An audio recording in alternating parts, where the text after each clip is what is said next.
Thank you, everyone, for joining. Welcome to the virtual executive roundtable titled Indie Agencies Unite. I'm Todd Hosfeld, Vice President of Client Experience here on the Managed Services team here at Goodway Group, and I'll be moderating the roundtable today.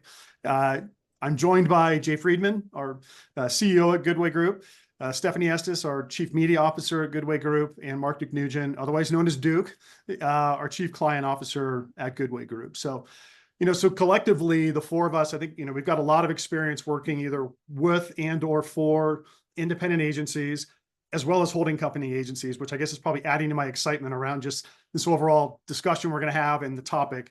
And the topic itself, couldn't be more timely, especially just how relevant it is, given how competitive the space is.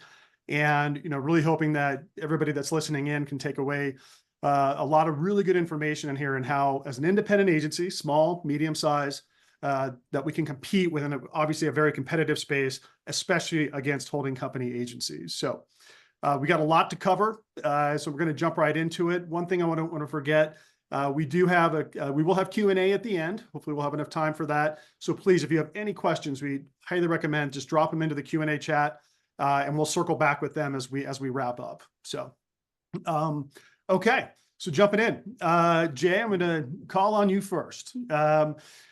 Curious to just get your overview of the challenges you think independent agencies are currently facing, which I guess, frankly, is, the why behind we're doing this webinar in the first place.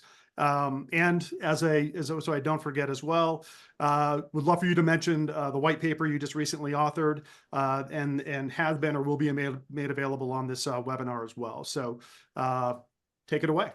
Let's attack this from two sides. So I think one is, why is now the best time for indie agencies to be bullish on their future? And that comes from, that comes from two sides. Number one, the holding companies, I think broadly, I think Publicis is clearly doing a lot of interesting things. But, we speak to their clients often, and there are certainly challenges. WPP has gone through a number of public challenges lately. Omnicom and IPG are merging, which is always a massive distraction. And that has created room for other larger independents to start leveling up, and which always creates room for mid and smaller independents to level up as well. And so I think just that part of the space in general is one thing.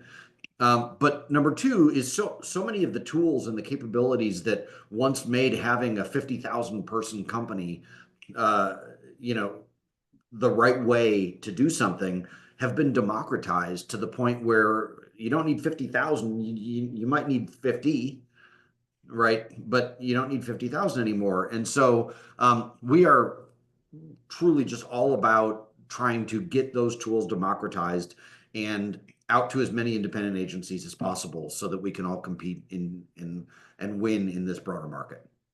Thanks for that, Jay. And it's a great tee up to, I think, a lot of what we want to cover as we move forward in this webinar. And we really want to turn our focus to, there's going to be we'll call them kind of three key focus areas with the webinar itself. And we're going to start out with what we call the modern pitch architecture for independent agencies. So Duke, a first question for you would be, when talking to brands or prospective clients, what strategies do you use to address and neutralize what are common holdco or holding company advantages? I love this topic overall because, 2 years ago, I came here from a holding company, right? Very much seeing the opportunities that are inherent, I think, when you're working at an indie agency today, now more than ever. Jay touched on it, right? That democratization of data and resources stuff, that's a big game changer. I think that's a piece. But I think the other thing to keep in mind is don't be intimidated by a holding company. If you're going to internalize it in your mind as like, oh my God, we're going and competing against their scale, you're not going to win. You're just not. But it's the David and Goliath story, right? And we all know who won that story, right? The small guy can win. And I actually think that's more relevant than ever today. Clients want speed. They want agility. They want to form a relationship and a dialogue with a really smart, small group of people. Those are not necessarily things that holding co's are very good at doing. So I think focusing on that is a really important piece. And I've always believed that client hires an agency because they know something or can do something that they, the client, cannot, or that their prior agency partner cannot. So I think really getting narrow in your focus, especially if you're going to compete with a larger agency or a holdco agency, is where's the soft underbelly? Where's the vulnerability in the moment where it isn't about what all the things you bring. You just need to bring that one thing. It could be a killer insight. It could be a solution to how you get to the answer to the business problem. That'll be the thing that gets noticed, right? And I think that makes you as an indie agency more competitive than ever. And today clients want that definitely more than ever, right? It gets lost at the holding company level. Yeah, great point. Great point. Well, Stephanie, question for you then. All the agencies we work with from a managed service standpoint, all the agencies out there, they all have a core competency, right? They're all very good at what they do. How would you recommend building a compelling story or narrative around an independent agency's specialized expertise?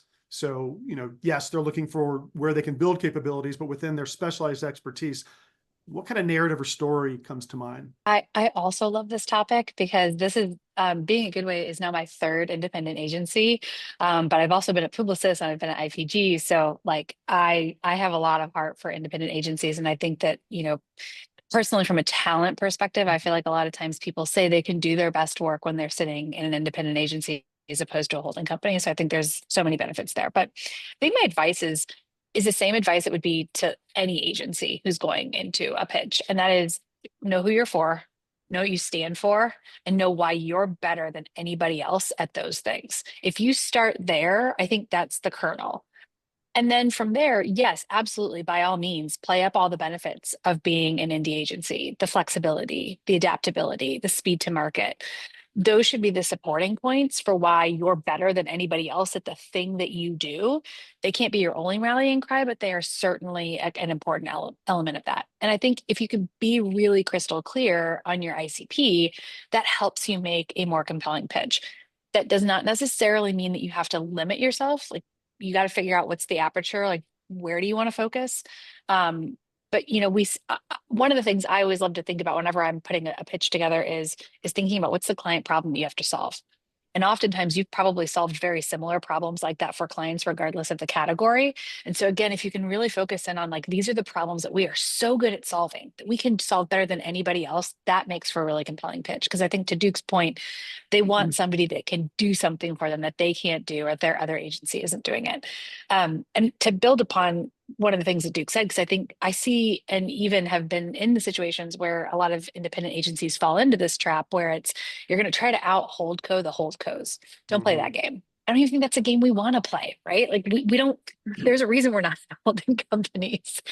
And so lean into the benefits that you offer, whether that's your talent, if it's a partnership or a network group that you're part of, any of those other indie benefits that I mentioned before, that's really how you craft that story. But it starts with what do you do? Who do you do it for? And why are you so good at doing that better than anybody else? Duke, back to you. I'd be curious, what would be one piece of advice you'd give an independent agency as they prepare to pitch brand business in an RFP where there are a lot of other agencies they're competing against? One piece of advice. Only one. You only give us one. It better be good. Yeah, I mean, I would urge any agency that's listening to this, right? I reframe the competition. What I mean by that is don't prepare for the meeting that's next on the calendar. Prepare for the one that's after that. Because if you prepare for the next meeting, let's say it's a first capabilities credentials meeting, right? Okay, the standard kind of is let's go in and let's tell the smoothest, slickest story we can. Every agency pretty much is going to go do the same thing. And you've left yourself in a position to just be compared doing the same thing, the same event, so to speak, against everybody else. Think ahead if the timeline for the review says after the capabilities meeting, we're going to want to hear your ideas. Go to the capabilities meeting, make sure you check the box minimally on what they want to hear, but tell them something about their business that they didn't know. Leap ahead to what you would anticipate the next meeting. Because what you've done is you've reframed the competition. You've probably leaped ahead of any number of other agencies, right? You're actually getting the client's interest in what they really want to know. Yeah, they kind of want to know about you, not really. They really want to know about their business and how you can help them. So get to the heart of the matter sooner and always think ahead. It was advice I got a long time ago, and I actually think it works really, really well. You may not always win, but everybody on this call, think about a moment where you lost a pitch and the feedback was, well, the winning agency, the agency we chose, they showed us something we hadn't seen, or they gave us something and nobody else, or they pushed it a little bit further. Sometimes that works. Sometimes just pushing ahead further than anybody else by timeline, not necessarily the amount of work you do, but by getting to something sooner is what makes a difference. The job in new business is to stand out above everybody else. I just think you have to look for every one of those advantages that you can get. All great stuff, Duke. And I'll say that was one very elongated point, but yet one good piece of advice. So thanks for sticking to the rules here. Shifting gears a little bit to what I'll kind of call our second focus areas more around just capabilities and what we're calling capability enhancement roadmap. So Jay, back to you. And a little bit of what you touched on at the beginning, but based on your conversation with independent agencies recently, what would be those 1 to 2 biggest challenges you're hearing them face when they don't have that capability set to win bigger business? Well, and thank you for allowing me to bifurcate all of my answers into 2, but number one, I think, when we say holding companies, it's like, oh, there's the big 4, 6, 7, whatever it is. But really what we're talking about is a group of companies whose number one capability is meeting quarterly earnings numbers. Mm-hmm. Okay. Anyone who's worked in a holding company knows that that is the most important capability that they value. And so when we talk about being an independent agency, and by the way, clients say, well, they're only charging us 6% of media. And then you look at their margins in their, in their reports, and it's at 12%. And everyone thinks, well, not us. But it can't be not us for everyone, right? They're not charging you 6 and someone else 18. Everyone's paying about 12 or whatever, the number is. And so, so I think that's an important part to play up, is the ability to be transparent and associate that with being nimble. To answer your question very directly about, what are independent agencies telling me that they need or want more of? I gotta be honest, it spans the spectrum. And it's almost as though I don't hear the same answer twice. And I think to Steph's point, it's when you solve the client's business problem and you solve the client's business challenge, it is going to be unique pretty often. And I think what agencies, so maybe a theme of what I hear is what brands want from us as an independent today has broadened to be just south of what a McKinsey or a Bain delivers, right? All the way down to knowing how to optimize a landing page and do SEO. And that is a really broad area. And I think that independent agencies often either lament that they don't have that full capability or are nervous to go pitch without that full capability, but also don't then take into consideration that by partnering up with other independent agencies, you can have that full spectrum of capability. And certainly I hear, well, we're nervous about that. But what's funny is when I talk to pitch consultants, they tell me they plant someone in the lobby and the holding company arrives and the people from the holding company are meeting each other for the first time in person in the lobby. So let's not talk ourselves out of opportunity. Let's talk ourselves into opportunity, knowing the client's problem, and then whether it's consulting all the way down to landing page optimization, the opportunity is there. Great. Well, Duke, back to you then. I think kind of playing off what Jay just said and hitting on something you mentioned earlier, but for these independent agencies that are looking to pitch larger brands that may feel, no, these are only for the holding cos, but ultimately do want to work with these enterprise level clients, how do you recommend they prepare? Is there at a high level, kind of that timeline to get them from here to there, if you will? Before I answered that question, I just had to laugh. I was just thinking, wow, I can remember some really great holding company meet and greets in a client lobby. Yeah. I've done that. And there, yeah. They're the best. It's like, ooh, that's a rough environment for sure. Anyway, I digress.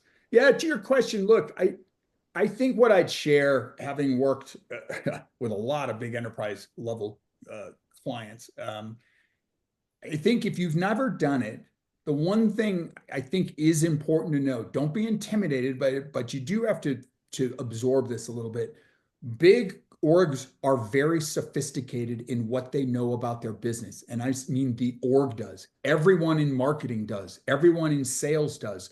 The average person who works in one of those orgs knows more about their brand and their category and business than maybe smaller clients do, which is access to resources historically. And it's the sophistication of the business.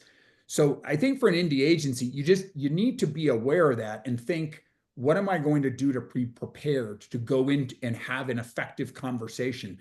Jay talked about it at the opening, right? The democratization of data and resources and what's available does allow an indie agency to compete much more effectively today than it ever was once possible. So that's the game changer there. But I think you do have to expect to devote, a core team, a few people from here, really have to go deep. You have to go into that first meeting and reasonably sound smart about that category and understanding the business. If you're asking basic questions, you're going to get discarded by an enterprise level client. And I can say that with confidence. Only world's largest marketer, I knew a lot of those people in their marketing purchases group, and they would share offline that they wanted to hire an indie agency or some creative boutique somewhere, and they just couldn't get over the hurdle of how little they knew. So I think it's something you can get to. I think, hire someone as a consultant to help you on a big pitch, right? Who knows something in that category. It does help to have people who've done it before. It doesn't make them the end all be all, but you just have to kind of level up with that.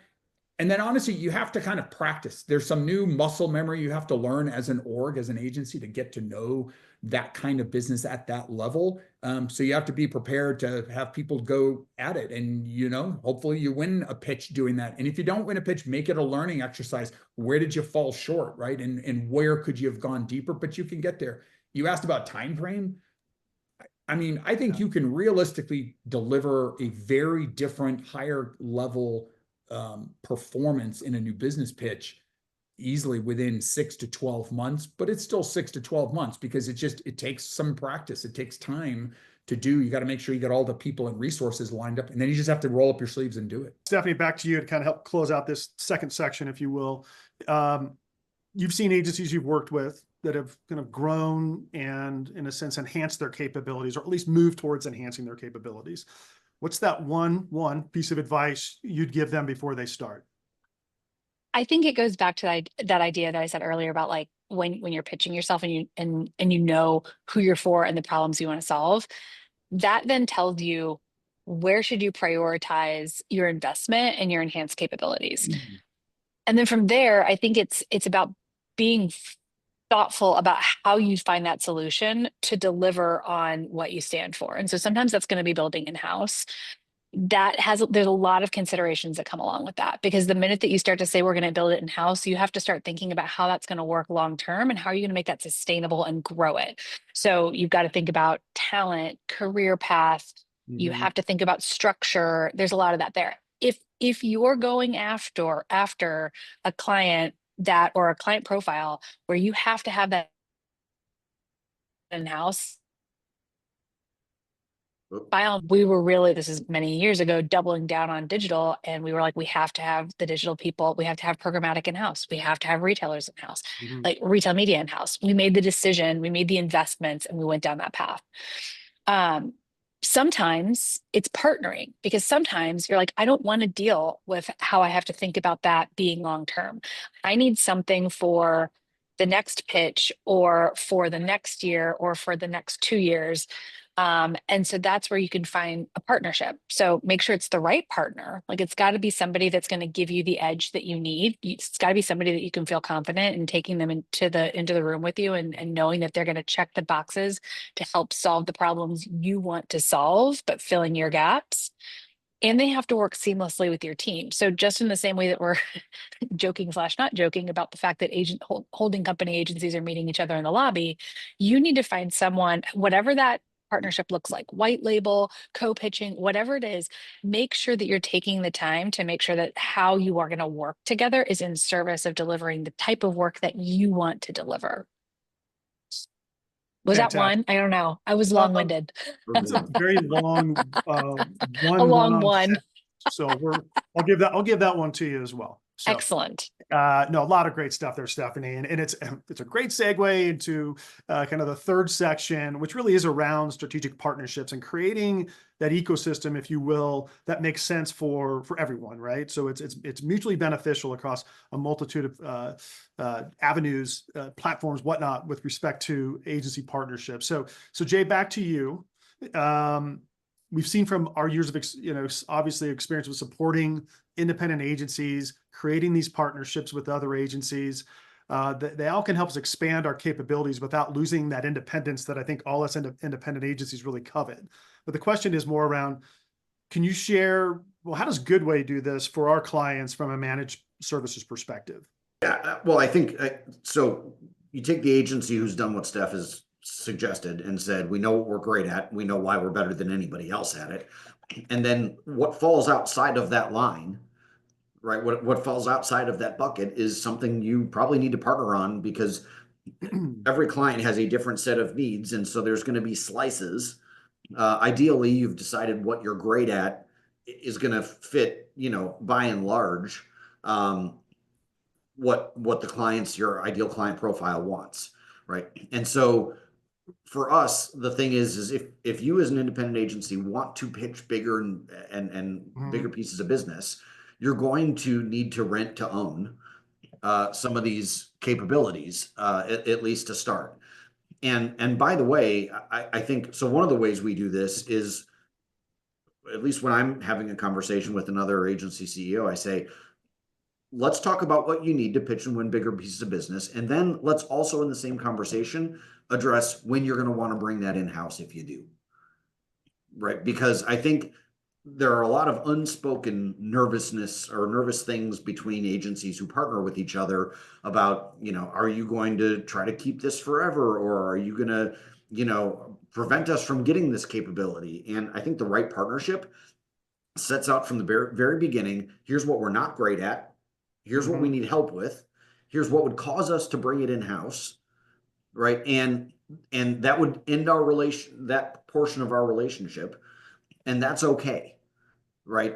And I think when we work with, the 60 to 70 agencies we do, we expect parts of our relationship to end and new parts to begin, because that's the way changing needs, get met. So, I don't know. I've talked so many agency CEOs through how to have that conversation with brands. And I think part of it is just a confidence that you're doing it right. Well, Stephanie, building on that, back to you, getting a little more specific as far as kind of how, that dynamic works when agencies work together. But what benefits would you describe as far as an agency partner having access to platforms, tools, technology that in a sense are kind of leveling the playing field? So, okay, I'm really going to sound like a broken record, because yet again, it depends on who you're, like, if you're pitching, you have to be able to demonstrate, here's how I'm going to solve that problem for you. And if you don't have the tool, tech, or the data to be able to do that, you're already behind the 8 ball before you walk into the room. So to Jay's point, I think it used to be that only the big guys could have the Cantars or the MRI Simmons or whatever. We've seen a lot of new entrants in the market kind of lower that cost of that barrier to entry, and make it more democratized so that other people can have access to that data. But there's still an investment. So you do have to make this strategic decision. What data is so unmissable for me. If I'm a retailer, if I'm dealing with retail clients, so CPGs, I've got to have CPG data. I've got to have data for planning that. If I'm going to go to my clients and say, I'm going to do your omni-channel planning, I have to have a tool that's going to show me cross-channel consumption and planning and be able to deliver on that. Now, I think one of the things that I love about being at an independent agency is that we tend to be a little scrappier by nature. And there's tons of data out there that we have access to via the internet. And some of it's good and some of it's not. And so I think being scrappy about finding information, being scrappy about partnering with, if you've got we do this actually quite a bit. If there's a partner who has data that we're interested in, get a free trial, take a look at it, like get a look under the hood, use it, provide them with feedback. That's valuable information, especially for those new entrants. And then you start to have those relationships where you can sort of help them craft a roadmap as they think about going forward. So I think it's really important that you have those tools. But I think to Jay's point, and Jay, all I could think about when you were talking about the skill sets is like there's like lots of different little Liam Neesons everywhere that have a particular set of skills. And like you're not going to have all the skills. So you got to find your other Liam Neesons that are going to be complementary to you.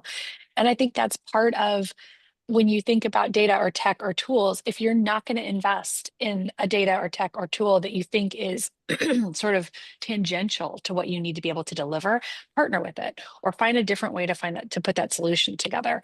But having that data, having those tools, super important. And there's lots of different ways to do it besides spending 6 figures on multi-year contracts, which most CFOs hate anyways.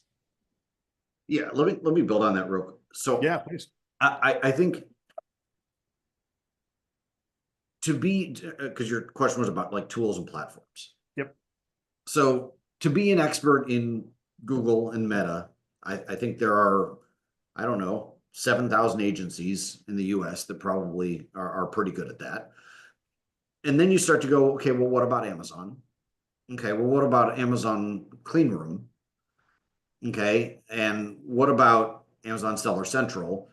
Now, what about Walmart Connect? And what about the next 15 retail media networks?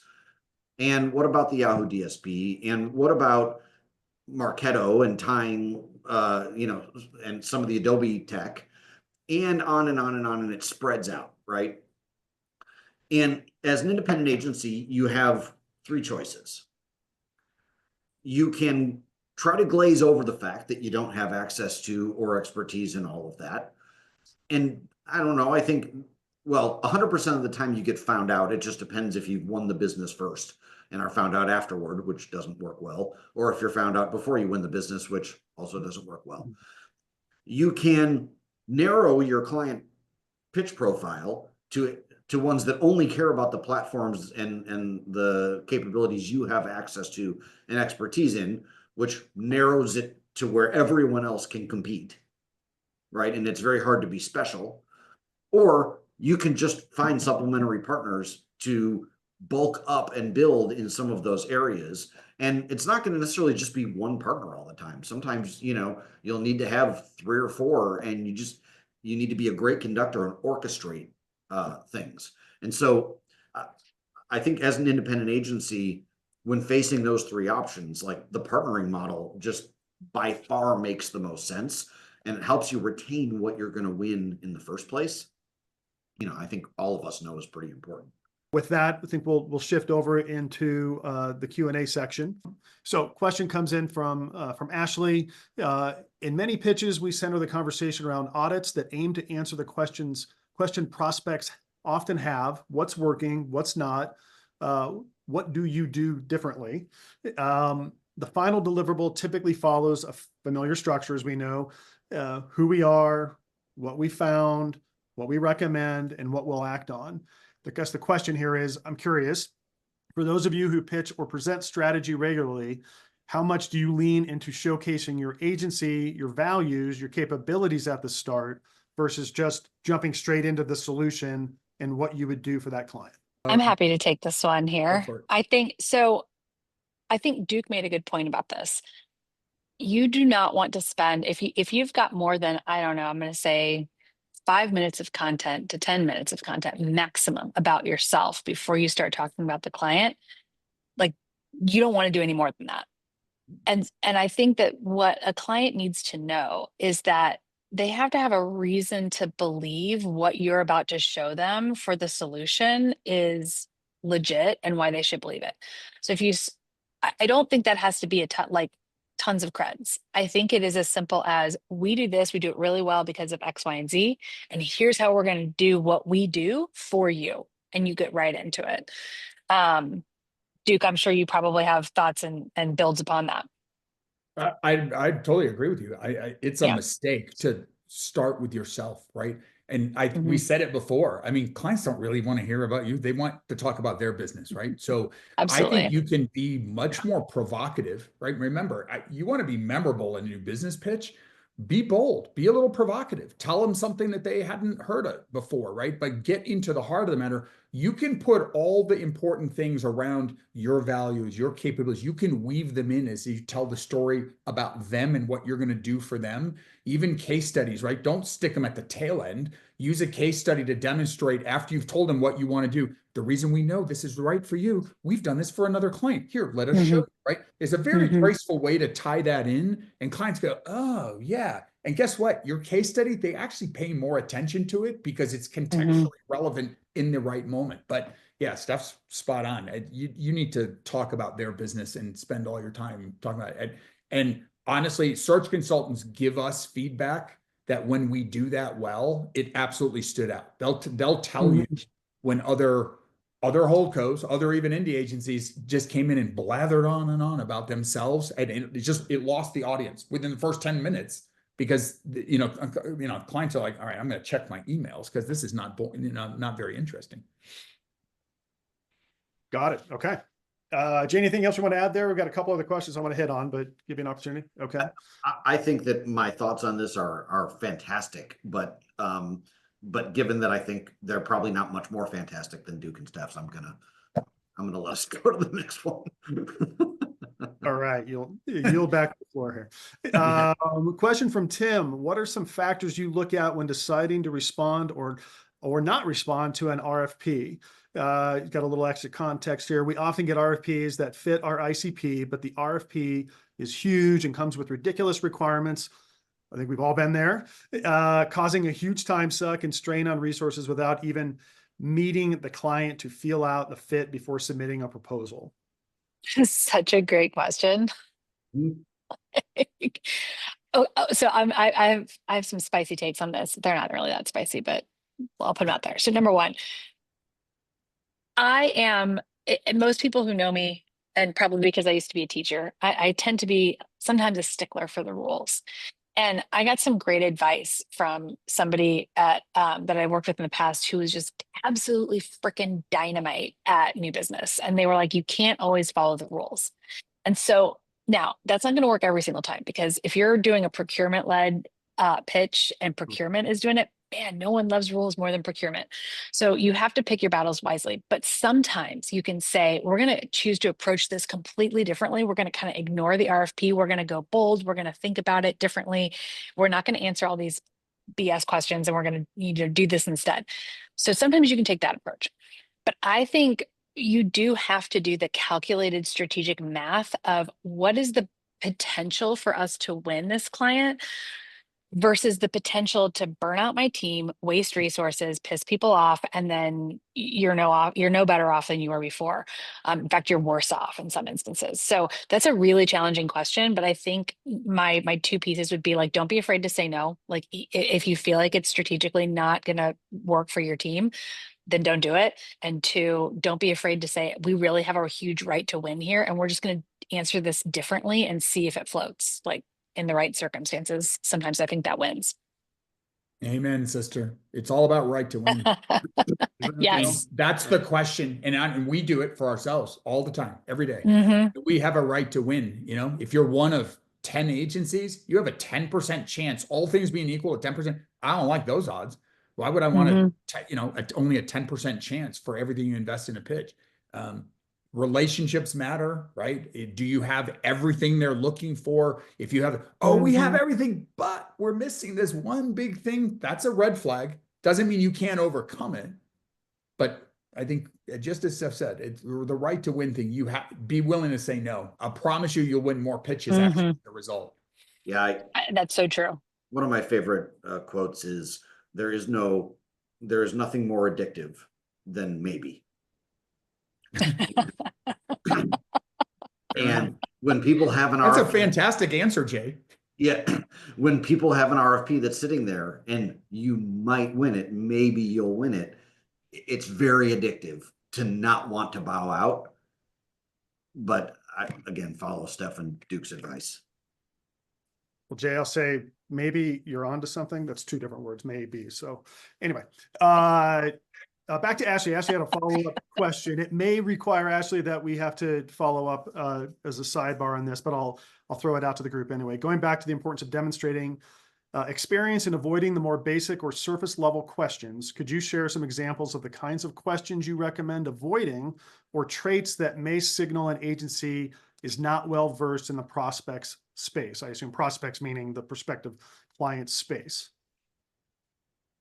Yeah, I mean, I think don't overthink the point I made on this earlier. Other than, you know, it'll be super obvious to say, hey, what are the category dynamics you're worried about? Yeah, don't ask that question. If you pose the question, a good leading question is sort of, hey, we noticed that XYZ competitor is, and this is like, what do you see as the reason they're so strong at Walmart, right? That means that you clearly actually saw it, you looked at it. They may not expect you to answer it, but I think you just have to do some of the basics of understanding the category and the business, and then see what questions you have, as opposed to kind of say, tell us everything you know about the business. Because a big enterprise level client, I mean, like, yeah, I'm not interested in training my agency. But again, don't be intimidated by that, because what will win a pitch is finding that one thing they overlooked, right? One thing in the data, one question, one opportunity area no one had ever considered. That can actually absolutely win a pitch, and anybody on this call can get to that. You do not have to be a holdco agency to come up with that. And Yeah, go ahead, Steph. Ashley, I'm sure you will never do this. So I'm sure I'm preaching to the choir here, but I have been on blinded RFP calls where people are asking questions that were answered in the RFP. So if you do nothing else, read that RFP frontwards, backwards, sideways, all the ways. And I think to Duke's point, like, think about, like, what are some of the whys, like, why is this a problem that you have? Why is this something that you're looking to change? Like, putting it around there. But you'd be surprised how many times people show up and ask questions and it's like, well, that's on page 5 of the RFP. Yeah, fair point. Okay. Keep the questions coming. This is awesome. We're good on time. I want to get through at least a few more here. Duke, this one's targeted to you. How do you think the independent versus holdco dynamic will evolve over the next few years? Well, we're going to be successful and we're going to take them all down. No, it's a good aspiration. I don't know if it will fully get there by any stretch of imagination. I think we've touched on some of the dynamics that are changing, right? Just the availability of resources and data, that it levels the playing field. We joked earlier about the holding company meetup in the lobby, but don't overlook that. There's a very serious thing about that, which is holding companies have lots of parts and pieces that don't work well together, and it gets in the way, right? And I think clients, based on what we're seeing directly with clients, we hear this from search consultants. Clients want speed and agility and nimbleness, right? And they don't want to police their agency or their holdcos, many agencies that don't all get along and have competing P&Ls. So use your independence, use your size to your advantage, right? And I think you can absolutely prevail. I feel so confident, for our agency going up against holding cos, because we do. I'm not afraid of that at all. Don't try to outmuscle them, because that's not the way it works. But I actually don't know that. I think clients are looking for that. Clients want a solution that builds their business, full stop. And if you can show them that more clearly, and they like you, right? And you have a way of working and an energy that you can bring, holdcos, that gets lost sometimes very quickly. Great point. Well, I think to wrap up Q&A, I'll let Jay jump in here and take over the Q&A steering wheel a little bit. Yeah. We got questions that are somewhat related, but yeah, go for it. Yeah, so there's two left, and I think one is great. Are there any specific technologies or tools as examples that have been game changers in helping our partners compete with bigger agencies?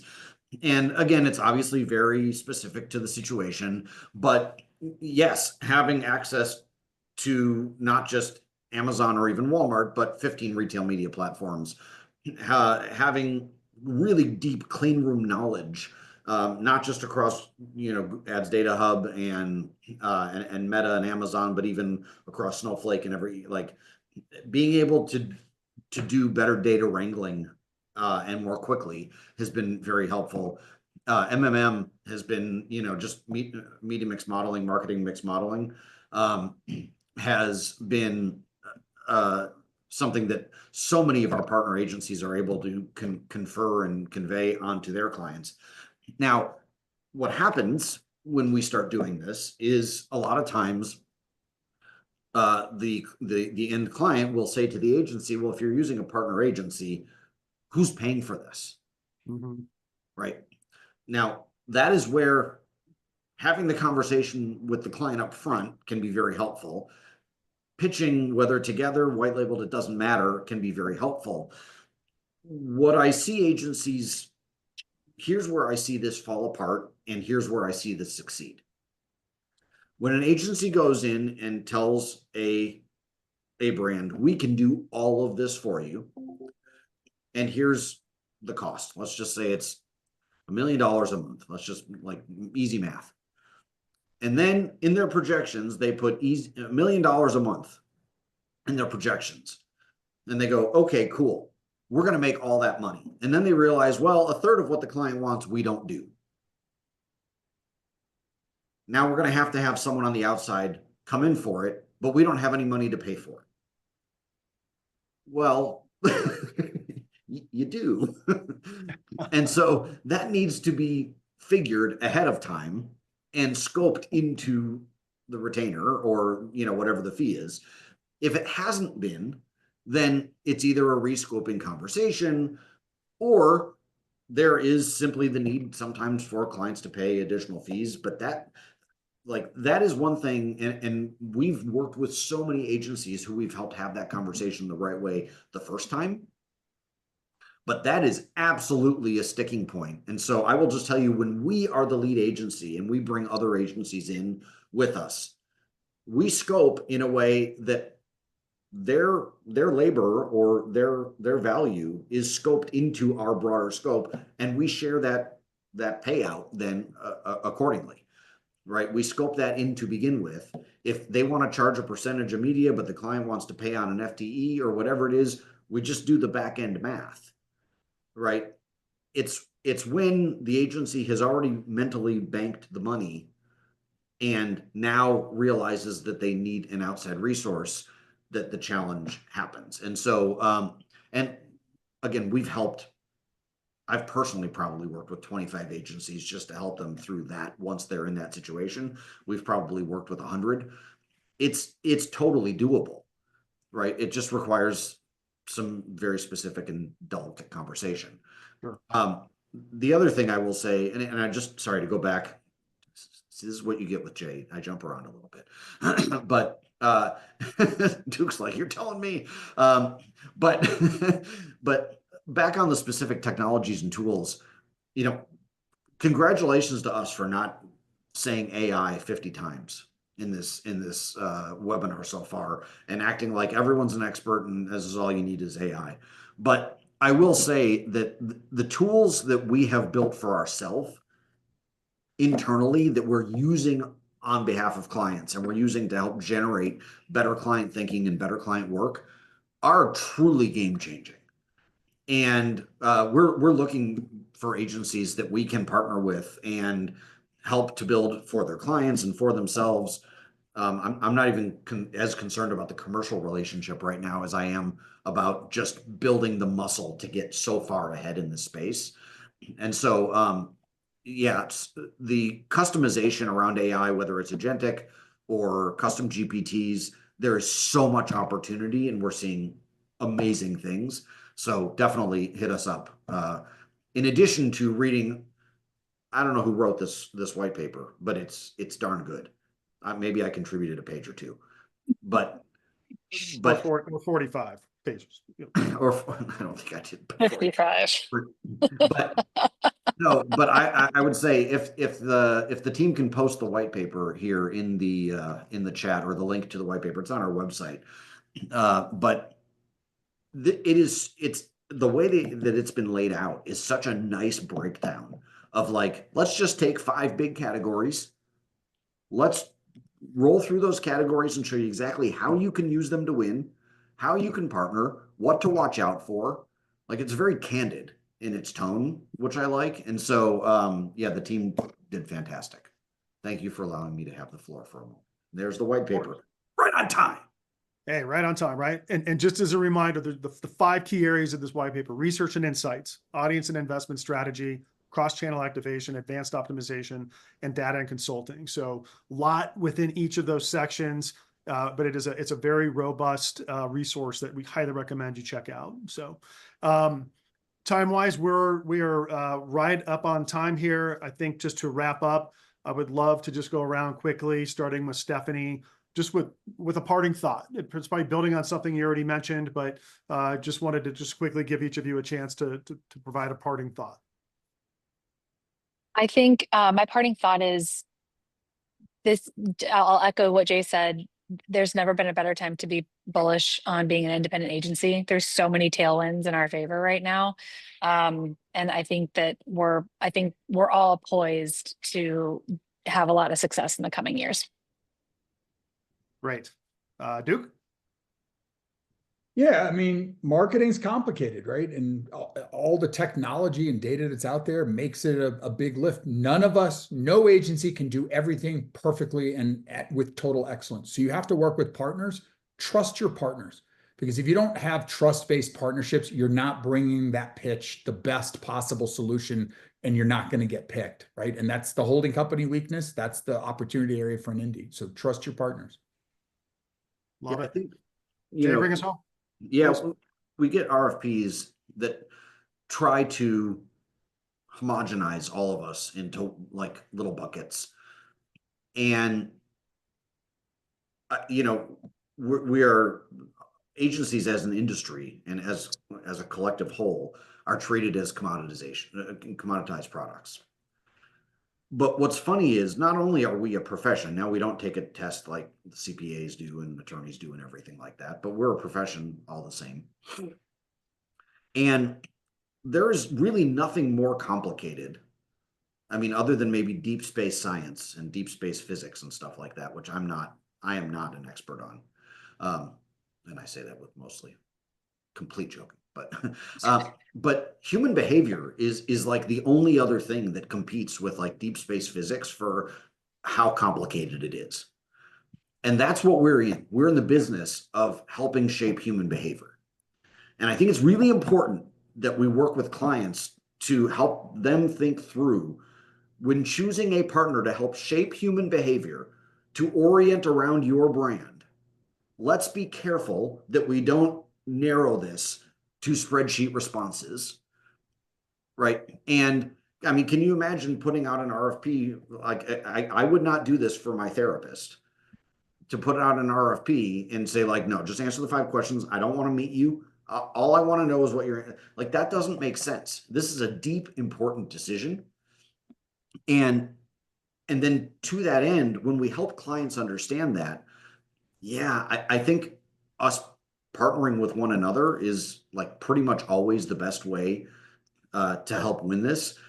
And having that flexible modular factory to work on your business, as opposed to a factory that has high fixed costs and is not modular, is going to win for a client every time. Fantastic. Way to wrap it up, Jay. I really appreciate that. Yeah, it's great, really great stuff. Jay, Stephanie, Duke, as our panelists, thank you. Appreciate it. More importantly, those that attended this, thank you so much. We really appreciate it. We know that there's only limited time in the day to do things like this. So we do appreciate the opportunity to allow us to share some of our expertise. And we certainly hope that it will help you as an agency, an independent agency, not only have the confidence and capabilities, but to pitch, win, and grow and retain the businesses we all covet. So with that, thank you all. We do really appreciate it. And have a good rest of your day. Thank you. Thank you, everybody. Thank you. Bye.